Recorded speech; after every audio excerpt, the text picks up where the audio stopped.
Jumpa kembali bersama Agri Fanan Channel. Pemerintah akan lebih tegas lagi menindak pelaku pengiriman atau penempatan PMI ilegal ke luar negeri. Simak video ini sampai tuntas. Menteri Ketenagakerjaan Ida Fauzia rapat kerja dengan Komisi 9 DPR RI beberapa waktu lalu.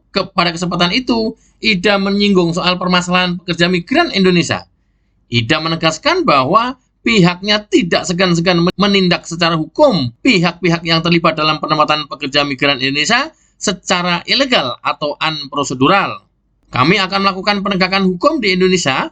Kami berharap penegakan hukum dilakukan di sini. P3MI atau pengerah pekerja migran Indonesia yang nakal akan kami cabut izinnya. Siapapun yang menempatkan PMI secara unprosedural, kami laporkan kepada kepolisian. Kami dampingi para korban untuk melapor kepada kepolisian, kata Menaker dalam siaran pers di Jakarta Rabu, tanggal 27 Januari 2022. Meski demikian, dalam penyelesaian persoalan PMI ilegal, penegakan hukum tidak cukup jika hanya dilakukan di Indonesia, tetapi juga harus dilakukan di negara penempatan.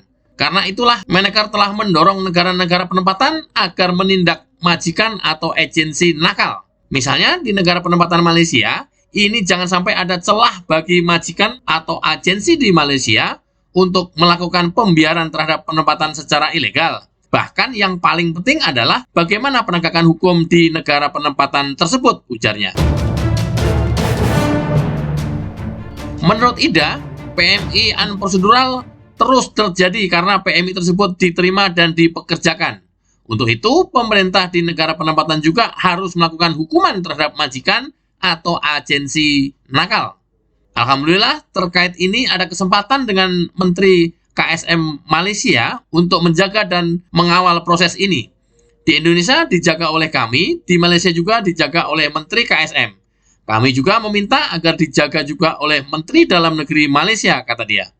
Selain kepada pemerintah Malaysia, pihaknya juga mendorong pemerintah Arab Saudi dan negara penempatan PMI lainnya. Ida mendorong pemerintah Arab Saudi agar tidak memberikan visa ziarah atau kunjungan bagi PMI. Kami meminta betul bahwa visa ziarah itu sumber terjadinya penempatan secara unprosedural. Visa kunjungan mengkonversi menjadi visa pekerja. Ini menyulitkan pendataan, pemantauan, dan menjeburkan penempatan secara unprosedural, ungkapnya. Berita dikutip dari berbagai media massa.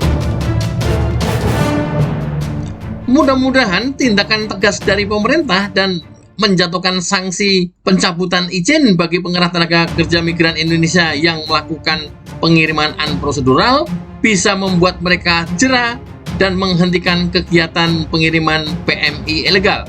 Bagi teman-teman juga dimohon kerjasamanya untuk jangan sesekali berangkat dengan cara unprosedural, dengan modus operandi berangkat dengan visa ziarah atau visa kunjungan. Mudah-mudahan bermanfaat. Wassalamualaikum warahmatullahi wabarakatuh. Dadah.